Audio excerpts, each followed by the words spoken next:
सोबत असेल जाणीव। रोखोक बातम्यांसाठी पाहत राहा जाणीव मराठी। होऊ द्या जाणीव। लाईक करा, शेअर करा आणि सबस्क्राईब करा आपल्या हक्काचे चॅनल जाणीव मराठी।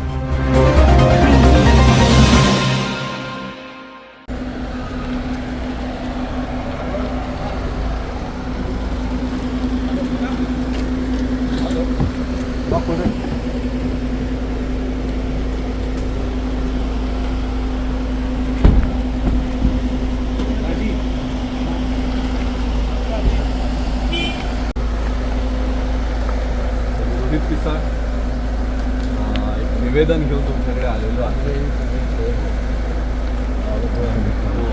मुख्यमंत्र्यांनी ते दिलेलं आहे। मी इथलाच आहे स्थापित करतो।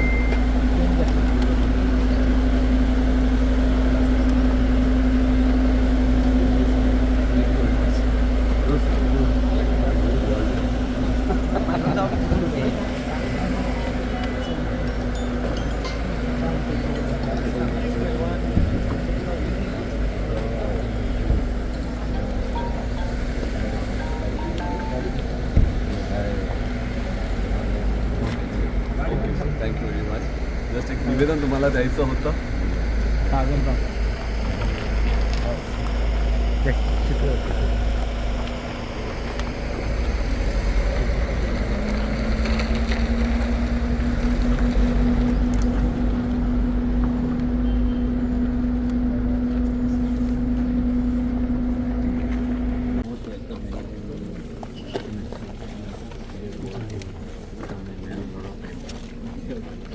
Okay, thank you very much, sir. Yeah, take it.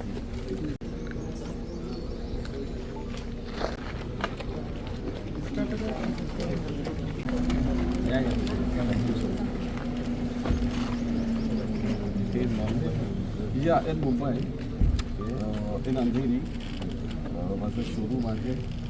मला छोटासा मुंबईचा गोल्डबँड म्हणतात। जगातली सगळ्यात महागडी साडी मी बनवलेली आहे। 39 कोटींची माता रमाई। मी अंडरवॉटर गोल्ड मायनर आहे। समुद्रातून गोल्ड काढायचं आहे। गोल्ड काढतो, गोल्डचे कपडे बनवतो। एक छोटीशी भेट माझ्याकडून सर, हे आमचे गोल्ड नगेट्स आहेत। छोटीशी भेट। एक फोटो घ्या। This is actually this is polished, but there is a gold inside. This is this can. So tell me, how do you remove from the? We have some metal detectors, and due to that metal detectors, we could be able to find it. Because of erosion, even though there is gold on the land also, but it's very difficult on the land now just due to the constructions. But still, underwater, it can be discovered very easily. In very minor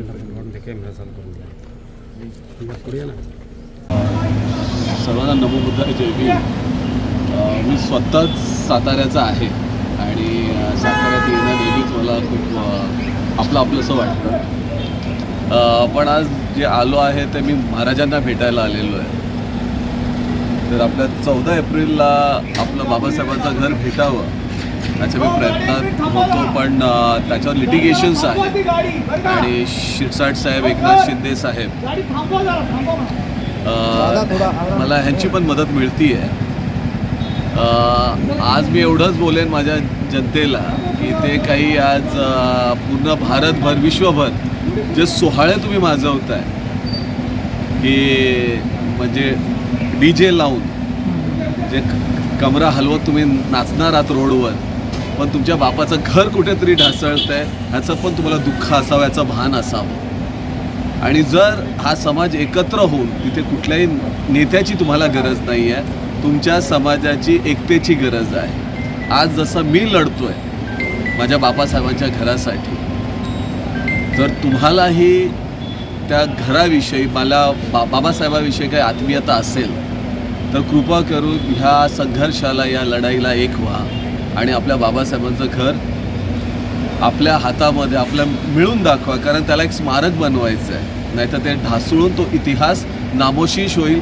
या समाजामध्ये प्रत्येकाच्या घरावर जे डोक्यावर जे तरपाळ आहे, जे छत आहे, ते आपल्या बाबासाहेबांमुळे आहे आणि आज ते छत ढासळतंय, ह्याची आपल्याला लाज वाटली पाहिजे। जरी इथे लिटिगेशन्स आहेत तर महाराज जे आहेत हे साताऱ्याचे आहेत आणि त्यांचं इथे सामाजिक कार्य खूप मोठं आहे आणि जर त्यांनी हस्तक्षेप केला तर आमच्यासारख्या लोकांना खूप मदत होईल आणि मी एक निवेदन पत्र घेऊन त्यांच्याकडे चाललो आहे की आम्हाला त्यांच्याकडून ही मदत व्हावी आणि त्या अपेक्षेने मी चाललो आहे त्यांच्याकडे.